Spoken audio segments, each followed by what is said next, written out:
Early on the first day of the week, Mary Magdalene came running to Simon Peter and the other disciple, the one Jesus loved, and said,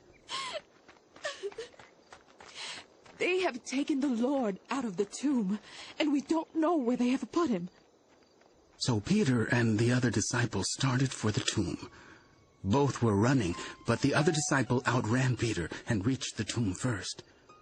He bent over and looked in at the strips of linen lying there, but did not go in. Then Simon Peter came along behind him and went straight into the tomb. He saw the strips of linen lying there, as well as the cloth that had been wrapped around Jesus' head. The cloth was still lying in its place, separate from the linen. Finally, the other disciple, who had reached the tomb first, also went inside. He saw and believed.